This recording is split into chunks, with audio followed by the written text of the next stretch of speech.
Yes, ibihe byiza umuryango mugari wa Rafa TV aho muri hose twongereye tubifurize imigisha ituruka kuhoraho. Ndagushimira cyane wowe wakanze subscribe ugatera comment ugasharinga n'ibiganiro byacu bya buri munsi. Nukuri ni ingenzi kuba tubafite kandi Imana igikomeza ibagurire mu byo mukora byose kandi Imana igibagenda imbere. Uyu munsi rero twagiriwe amahirwe yo kongera kubana n'umukozi w'Imana, umuhanuzi, umwe mu bahanuzi basigaye bahanura ibintu bigasohora koko bikaba impamo. Turakwakiriye umukozi w'Imana. Murakoze cyane kunyakira hano kuri Rafa TV. Imana nibaha umugisha. Yego.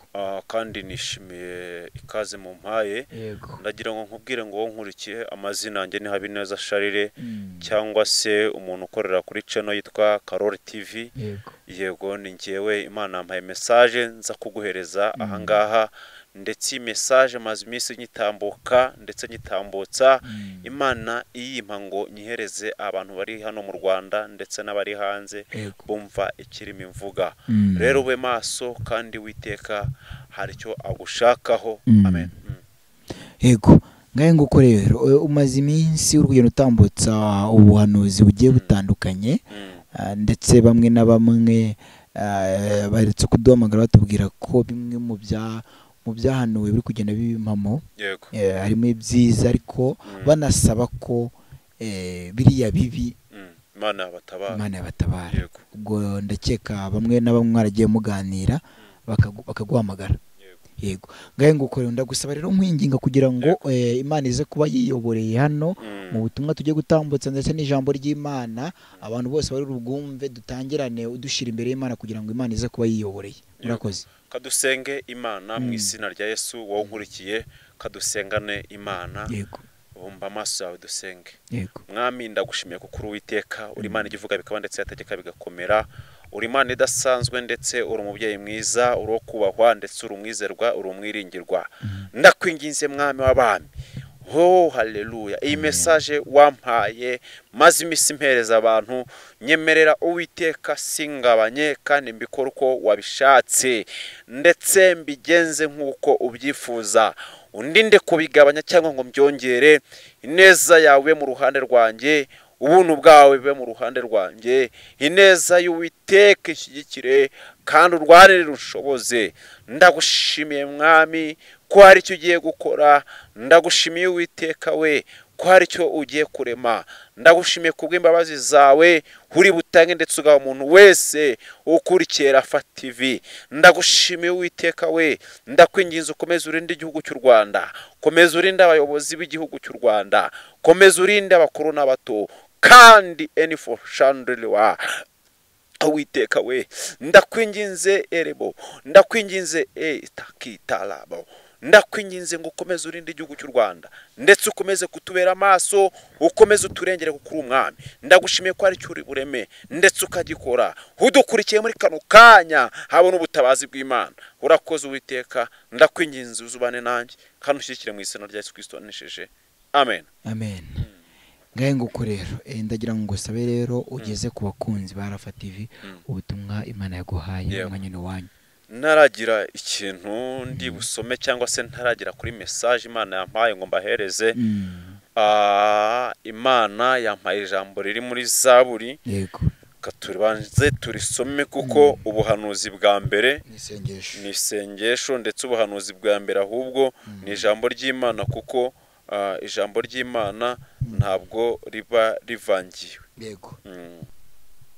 Dusome ijambo ry'Imana mbere yuko ndi bubagezeho ubuhanuzi Imana yampaye. Turasoma umurongo umwe. Wowe nuza gushaka kuza gukomeza uraza kwisomera, ariko Imana yampaye Zaburi ibice byaho ni 50, umurongo wawo ni 16. Ni ijambo navuga ko uri buryumve. Iravuga ngo ariko umunyabyaha Imana iramubaza iti wiruhiriza iki kuvuga amategeko yanjye ugashyira isezerano ryanjye mu kanwa kawe? Niko Imana ikubaza. Irakubaza ngo mbese wiruhiriza iki kuvuga amategeko y'Imana ndetse ugashyira isezerano ry'Imana mu kanwa kawe? Iyo ukomeje gusoma iki gice uza gusanga ahantu hari ijambo rivuga ngo abasambana ufatanya nabo ndetse n'abikinisha nubwo bivugwaho cyangwa se ukabiganiraho nabyo urabikora. Rikavuga ngo ubeshya ufatanya n'abatizera. Kubeshya urabeshya, ndetse iri jambo nkuzanye aho ari nkimara kurisoma uburyo natangiye, ushobora kuba waruzi ngo nje gukubwira ngo akira umugati, ariko mbere yuko umuntu amaze kwatura agaca bugufi nibwo Uwiteka yamaze kukwagera agakuraho umwanda, nibwo ugira amahoro ndetse ukakira. Reka nkubwire ngo Imana yabonye uburyo witwaye, ibona uburyo wifatanya n'abatizera. Kunywa inzoga urazinywa, kandi mbere ntabwo wazigeze. Yesu Kristo, mbere ntabwo wageze unywa inzoga, ngo ariko igihe ugezemo usigaye wifatanya n'abazinywa. Ni ku Uwiteka yambwiye. Mbese Uwiteka arakubwira ngo kumaze kubinyanga guhanwa uri kuvugira icyo amagambo y'Imana. Mbese kumaze kubinyanga guhanwa uri kwitira icyo umurokore. Mbese kwa utuye umaze kunanirana uri kwitira icyo umuntu w'Imana. Uwiteka arambwira ngo harambiwe abantu bafite agakiza kadashyitse, kandi no mwiyereka Uwiteka yampaye niko rimeze, ndetse nicyo nkuzaniye. Mfitiye yerekwa Uwiteka amaze iminsi ampereza ngo mpereze abantu mbabwire. Ariko Uwiteka aravuga ngo mbese kumaze kubinyanga guhanwa kw'abasambana nabo ugendana nabo, ndetse ko kwitandukanya enibotrashando ko biri kukunanira.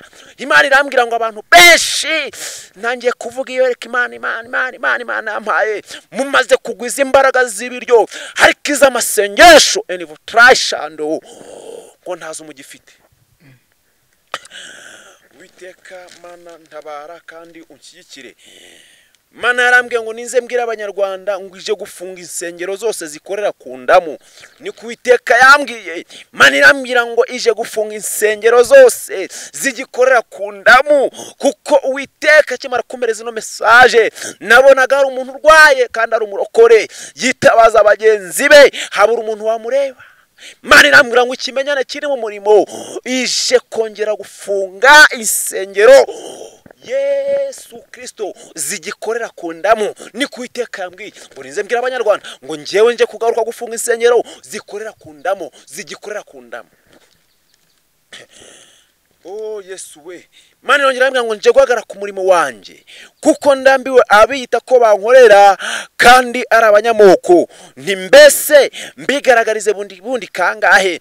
Ni ku Uwiteka yambwiye ngo nize mbabwire ngo witekaje ku murimo wiwe, kuko hari abantu bakorera Imana, hari abarokore ndetse n'abanyamasengesho, ngo ariko mukigendera ku kintu cy'amoko. Ni ku Uwiteka yambwiye. Ndabivuze ndahangaha, ndabivuze ndi umuhanuzi w'Imana. Ni ku Uwiteka yambwiye, arambwira ngo agakiza kanya kukareba akakabona, akabona ntikangana n'akabuto ka sinapi. Uwiteka arambwira ngo nje ku murimo wanjye.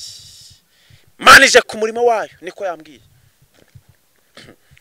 Yesu Kristo, Mana irambwiye ngo yarambwiye ati ndambiwe abarokore bakizwa ku cyumweru gusa. Mana irambwira ngo mukizwa mugeze mu byuma by'amasengesho, ariko ibyaha muri gukora mumaze kuhava ngo biteye umunuko, biteye agahinda, kuko mwanze guhinduka ngo muri gukora ibyaha. Mwagera ku rusengero mukerekana ko mukijijwe, ariko mwamara kuva gusenga mukongera mukabisubiramo. Imana irambwira ngo igiye guhana abantu we Yesu we, mufite ibyaha by'ibirarane kuko mwanze guhinduka. Ni ku Uwiteka kubwira. Uwiteka arambwira ngo warasambanyira ko abarira bwa mbere kuko umaze gusaba imbabazi, ngo ariko abantu kwihana cyangwa bazinuke nibyo biri kubananira. Ni ku Uwiteka yambwiye. Oh Yesu Kristo, Mana irambwira kuko nari maze kubivuga. Irambwira ngo mbese abanyarwanda ni kuki muri kugwiza imbaraga z'ibiryo kandi z'amasengesho ntimuzigwize? Uwiteka arambwira ngo mbese ko muri kugwiza imbaraga z'ibiryo, ko muri kugwiza imbaraga z'ibiryo ntimusenge, aho ntabwo ngo mugiye gusengeshwa nayo mutasenze. Uwiteka arakubwira ngo mbese ko uri kugwiza imbaraga z'ibiryo, aho ngaho ntabwo enivoshando etakitarabo ntiwaba ugiye gusengeshwa nawe utasenze. Mana irambwira ngo ye gutuma utaruzi gusenga bimenya. Ni kuwiteka yambwiye ngo ninkubwire ngo umuntu utaruzi gusenga agiye kwiga gusenga, ndetse irambwira ngo Imana irambiwe igisuzuguriro kiri gusuzugurwa abahanuzi. Yesu Kristo irindi yerekwa ndabona nabonye umuntu umaze imyaka 2 adafite umwana. Nabonaga abantu babana bamaze imyaka 2 badafite umwana. Witeka arambwira ngo aba bantu bakeneye kwatura. Kubera iki? Bari muri fiançaye baguye mu cyaha cy'ubusambanyi, bamaze kukigwamo bagikoreraho ubukwe, ariko Yesu enifo tokola stakita. Imana irambwira ngo mukimara kugwa muri kino cyaha mwagikoreyeho ubukwe, mumaze gukoreraho ubukwe ntabwo mwigeze mwatura. Imana irambwira ngo kandi mumaze kugwa muri kino cyaha cy'ubusambanyi nkuko mbibona mwakuyemo inda, ni Uwiteka avuga. Imana irambwira ngo baguye mu cyaha bari muri fiançaye bakuramo inda. Uwiteka arongera arambwira ngo kandi n'abantu bose bagiye bakora ubukwe barabanje gukora ibyaha, barabanje guhana amavanse. Uwiteka arambwira ngo umunsi wa none muri buze kwatura kugira ngo mubabarirwe. Imana irambwira ngo ibyaha byose mwakoze mugiteretana biracyanditse biri imbere yayo. Yesu Kristo, Imana irambwira ngo irabibona. Yesu Kristo, Imana irambwira ngo irambiwe agakiza kadashyize k'abarokore. Abantu mukizwa ruko ku cyumweru hageze, abantu mugaragara neza nk'abarokore, ariko ibibi muri gukorera mu maso y'ubwiherero bwo kwihisha. Uwiteka arambwira ngo biriya mukora hatagaragara ndabibona, biriya mugenda mukora hatagaragara njye Uwiteka ndabibona. Yesu Kristo, Imana irambwira ngo ndambiwe abibone. Nabonaga iri jambo ubuhanuzi bw'abibone, mbona hari umumama umwe agiye muri salo kwiyogoshesha, turabizi cyangwa gukoresha imisatsi, ariko hagize umuntu umubaza ngo mbese uri kujya he, aramubwira ngo ngiye kwiyogoshesha. Ariko marayika yantwaye maze kuhagera ahantu yaragiye nsanga ari kuvuga ngo bamwogoshe ingohe. Maze Imana irambwira ngo nimbwira abanyarwanda ngo mbese ko mukabije kuba bibone, mbese ko mukabije gutagakiza, mbese ibi muri gukora ntabwo ndi kubibona. Perizano etakalaba zopa ya topia sinima. Imana irambwira ngo ubwibone ndaburambiwe mu murimo wanjye. Yesu robusta kito pita zopa anitala. Ndambiwe abibone mu murimo. Ni Uwiteka kubwira. Imana irambwira ngo irambiwe ubwibone, ndetse ikindi irongera irambwira ngo irambiwe abantu b'abakobwa mukomeje kwiyambika ubusa. Imana inyereka abantu bari kugendera mu kagare. Irambwira ngo mbese ari amagare uri kuyareba? Ndavuga ngo ndi kuyabona. Maze irambwira ngo mbese ko hari abantu nahaye ubwiza n'uburanga batayagenderamo, ariko bakaba bari gukora ibyangwa n'amaso yanjye. Imana irambwira ngo irambiwe abakobwa biyambika ubusa. Imana irambwira ngo irambiwe abibone, ndetse Imana irambwira ngo irambiwe abantu bari gufata uburanga bwabo bashingiye ku buranga Imana yabahaye mugakora ibyangwa n'amaso y'Imana. Uwiteka arambwira ngo ibyo ngibyo byose muri gukora harabibona kandi arabirambiwe. Arambwira ngo mbese hari amagare nyabicazemo. Yesu Kristo, Imana irambwira ngo mbabaze ngo mbese yabicazemo. Reka nkubwire ngo ukubonye bigushobokera wifatanya n'abatizera, ndetse mbese uvugira iki amagambo y'Imana. Gukizwa ntabwo ukizwa, ndetse byarakunaniye. Kugendera umurongo umwe byarakunaniye, kugeza n'ubu ngubu umuntu yamenya ngo uyu ni umwana w'Imana cyangwa ni umuntu w'Imana.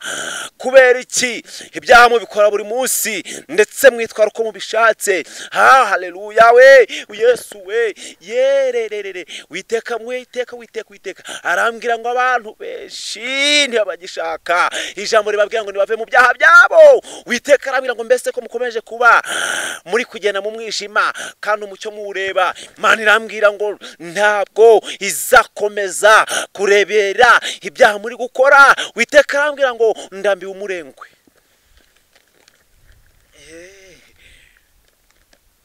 Imana yongera ambwira ngo ndambiwe abantu biyoberanya muvuge amagambo meza ariko atari ku mutima, ninjye ureba ibihishwe niko Uwiteka avuga. Mana imari no yerekwa nabanjije kubona hari umuntu uvuga yuko akunda mwene se kandi nta rukundo afite na ruke. Nuko nkimara kubibona mbona hari umuntu wari urwaye, maze kubona uyu muntu wari urwaye arahamagara. Ahamagaye yarahamagaye mugenzi we agira ngo amufashe, agira ngo agira murwanirire. Maze nkimara kubona rino yerekwa uyu muntu yaramaze kurwaza umwana. Reka mivuge nkuko nubwashize nabivuze, uyu muntu yaramaze kugira ibibazo byo kurwaza umwana. Amaze kurwaza umwana ahamagara umurokore mugenzi we, aramubwira ngo yewe mama runaka we, nagize ibibazo ndagira ngo umfashe ibihumbi 5 ngende njye kuvuza umwana. Ndabona uyu mumama bari inshuti, ariko mbere yuko mujya kumufa buno bufasha bw'ibihumbi 5 mwabanje guhamagarana murabaza ngo se mbese runaka nahanga hageze. Mwarahamagaranye murabaza ati ageze hasi. Yesu Kristo we arambwira ngo ageze mbese aho asaba ibihumbi 5. Uwiteka arambwira ngo nta rukundo rukiri mu barokore. Ni ku Uwiteka yambwiye, arambwira ngo arambiwe abantu bavuga amagambo y'umutima meza ariko atari ku mutima wabo. Ndetse Uwiteka arambwira ngo herega ninjye uri mu mutima nkamenya ibihishwe. Imana irambwira ngo abarokore benshi nta rukundo mugifite. Niko Imana yambwiye, irambwira ngo abarokore benshi ibyo muri gukora Imana biri kuyibabaza. Yesu Kristo tako. Imana irambwira ngo abantu mwagiye mugwa mu byaha mugendeye mu kigare, waba warikinishije uze kwatura.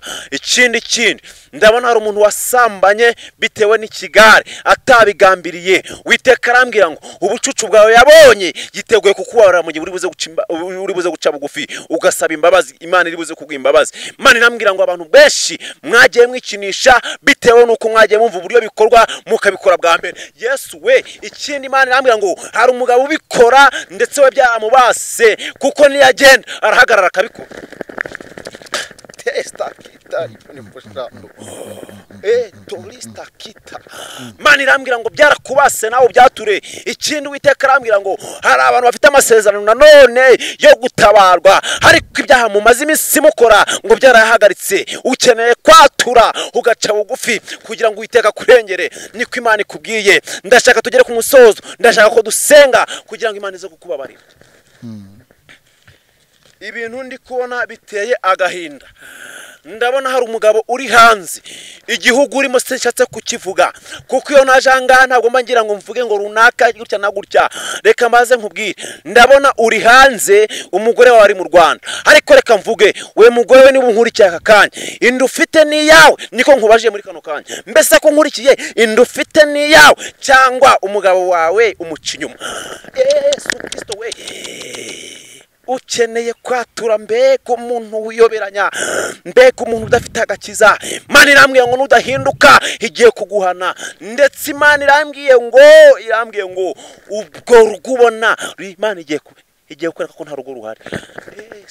Yesu we, Imana irambwiye ngo ibyumaze iminsi ukora, ibyaha umaze iminsi ugenderamo Uwiteka arabibonye, ndetse ibyaha uri gukora Uwiteka arabibona. Imana irambwiye ngo ninkubwire ngo nubwo umugabo ari muri kiriya gihugu Yesu Kristo we, Imana irambwira ngo igiye kujya imusura imwereka ibi bikora. Igiye kujya imusura. We wamenye ko amafaranga nawe akohereza amafaranga, ariko Uwiteka agiye gutuma Yesu we utazongera kugira ikintu ubona, kuko Imana ndi kubona iri kugenda imuhindura umutima.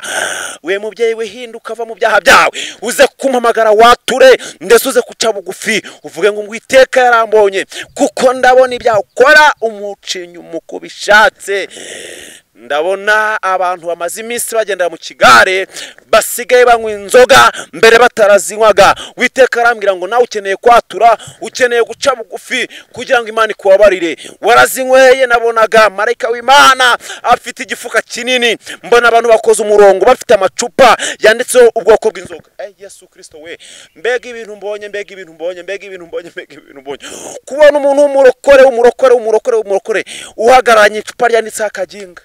Yesu Kristo we, ibaze Imana irambwira ngo mbese nize nyungu uri kubona zibya, mbese ko mbona ubusambanyi burembeje abarokore, mbese muri kunguka iki, mbese ko mukomeje kwikinisha niki muri kunguka, mbese igihe mwakoreye ibyaha mudahinduka, Uwiteka ari kukubaza ngo mbese niki maze kunguka, mbese icyaha umaze iminsi ukora ngo cyaguhaye iterambere, ni Uwiteka kubaza.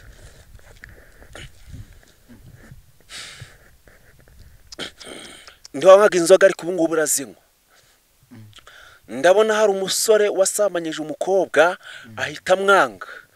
Ndabona hari umukobwa umaze gupfusha ubukwe inshuro zingahe 3, ariko Uwiteka arambwiye ngo ndabona ijambo ryanditseho ngo ninjye, bishatse kuvuga ngo mu yandi magambo n'Imana atumye biba, ndetse waguye mu cyaha ntiwatura. Ikindi ngo umusore mwari mukundanye nta gahunda yari afite yo kugutwara kuko n'umuhehesi. Nongeye ndabivuze ahangaha, hari abasore bajya gusenga batajyanywe n'ijambo ry'Imana, bagiye gushaka abakobwa bazagusha mu byaha. Nimube maso, ni Uwiteka kubwiye. Kandi yewe musore we, wowe umaze igihe kinini wikinisha, waranze guhinduka, Uwiteka arambwiye uyu mwaka Satani agiye kugutungura. Yesu Kristo we, ni Uwiteka kubwiye, arakubwiye ngo ibyo umaze ukora ibyaha ni tariboni stakitari foshando, Uwiteka arakubona. Ndetse nawe ahantu umaze iminsi ukorera ibyaha, we mugabo Uwiteka arakubonye, mbega agakiza kadashyitse. Ariko Uwiteka aravuga ngo uyu munsi wa none ni uw'imbabazi, kadusenge. Mana ntabwo ujya uvuga rimwe, uri Imana ijya uvuga ndetse yategeka bikaba ndetse bigakomera. Ntabwo nagabanya cyangwa ngo nongere ku byo wantumye cyangwa wampaye, ariko ndakwinginze ngo umuntu wese uri buze guca bugufi. Yesu Kristo we, ndabona hari umuntu ufite ikibazo. Ukuntu we noneho mbibonye ni umubyeyi. Ndabona abantu bahagaze ahantu, buri wese atoye ibuye, baravuga ngo ni mumutere, ngo hari umwana wari umaze gupfa, bavuga ko ari we wamuroze. Imana irambwiye ngo uze kumpamagara ngwatuze. Niba ufite ubwo burozi urabujugunya, ndetse niba utabufite ndagusengera Imana igukureho icyaha. Urakoze Mana, ndakwinginze Uwiteka we, utabara umuntu wese uri buze guca bugufi. Yesu Kristo, Imana irambwiye ngo nimbwira abantu bari hanze ngo musenge, kuko ndabona hari abantu bagiye kuzajya bakora ariko ntibakibona icyo bafata. Imana irambwira ngo hari abantu bafite inyatsi zagiye ziterwa n'uburyo batatanze cya 10. Mana ndabigenza ndabigabanya nteko bigarutse. Ndagushimiye Mwami, ugira icyo ukorera abantu kandi ubarengera, batabari mu izina rya Yesu Kristo amashuri bakoze. Amen. Koze Imana. Kangushimire cyane. Murakoze. Niba ntacyo bitwaye mwabasengera mu masegonda make cyane. Senge mu izina rya Yesu kugira ngo Imana igire ikikora. Ndakwinginze Uwiteka, umuntu wese umurwanirire kandi umuhimbabazi. Pirazi etikalaba. Ndakwinginze El Shaddai, umuntu wese ukeneye imbabazi zawe uzimuhe, kandi n'umuntu wese ukeneye kwatura ndibuze kumusengera nawe umubabarire. Ndetse uwabuze Yesu Kristo, ndabona hari umumama ufite abana tela stakitari bonifoshano, bari muri gereza, ariko Uwiteka arambwiye ngo agiye kukwiyereka. Niko Imana imbwiye. Ndabona hari undi mugabo uri hanze, ni tari bonifoshano, uri hanze, ntabwo uri mu Rwanda ndetse ntabwo uri hano hafi. Ndabona umugore we yamuciye inyuma, ariko Imana irambwiye ngo igiye kugwa impozamarira. Imana irambwiye ngo we mugore we nkubwire ngo nu enitakuwa nu elistakitari bonifo nu elistaki enito. Imana irambwiye ngo nudahinduka ugiye kubura ubufasha. Bi enitari bonifoshano, niko Imana imbwiye. Ndimo senga Mexique Texas